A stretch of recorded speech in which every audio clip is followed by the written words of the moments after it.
हाँ जी मित्रों, की हाल चाल। तो मित्रों, आज का इंसिडेंट कुछ ऐसा होने वाला है जो कि आपको सोचने पर मजबूर कर दे। आज के इंसिडेंट में हम एक ऐसी लड़की के बारे में बात करने वाले हैं जो कि गांव के एक छोटे से कोने में रहती थी।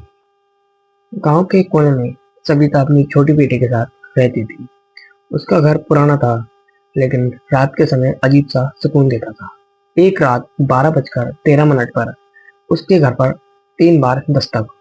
जैसे सविता ने दरवाजा खोला, सामने का नजारा, सामने कोई भी नहीं, सिर्फ जमीन पर पड़ी एक पुरानी सी। सविता ने जैसे ही घंटी उठाई तो वो ऐसे बजने लगी जैसे कोई उसे जोर जोर से हिला रहा। सविता ने देखा कि ये घंटी तो खैरी है, लेकिन वो घंटी इसके हाथों में एकदम स्टिल थी। लेकिन उसी वक्त सविता की बेटी ने उससे कहा, माँ, खिड़की में से कोई झांक रहा है। सविता ने जैसे ही खिड़की की ओर देखा, एक सफेद साया वहां से फिसलकर अंधेरे की ओर चला गया।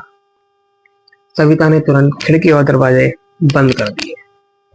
तभी घर के अंदर से किसी के चलने की आवाजें आने लगी। ध्यान से सुनने पर पता चला कि वो आवाज कहीं और से नहीं, सविता के ठीक पीछे से आ रही थी। उसकी बेटी रोती हुई बोली, माँ, मेरे कानों में कोई बोल रहा है। सविता का खून तुरंत जम गया। सविता ने पूछा अपनी बेटी से, क्या बोला? बेटी ने हिचकी लेते हुए कहा, वो कह रहा था, घंटी बजा दो। अगर मुझे जो घंटी सविता अपने हाथ में पकड़ी थी वो अचानक से इतनी जोर जोर से बजने लगी जैसे कोई उसके अंदर से दरवाजा तोड़कर बाहर आ रहा हो। फिर दरवाजा फाड़ से खुला।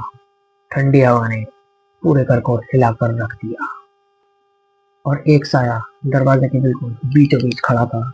उसकी आवाज बहुत ज्यादा धीमी थी। मैंने कहा था, अगर घंटी बजाओगे तो मैं आ जाऊंगा। उस रात के बाद सविता और उसकी बेटी हमेशा के लिए गायब हो गए, लेकिन सिर्फ एक चीज मिली, वो पुरानी सी घंटी। आज भी वो घंटी अमावस्या की रात खुद ब खुद। अगर आपको यह कहानी पसंद आई हो तो लाइक, कमेंट, शेयर जरूर करें। ऐसी और डरावनी कहानी के लिए आप के साथ जुड़े रहें। बाय।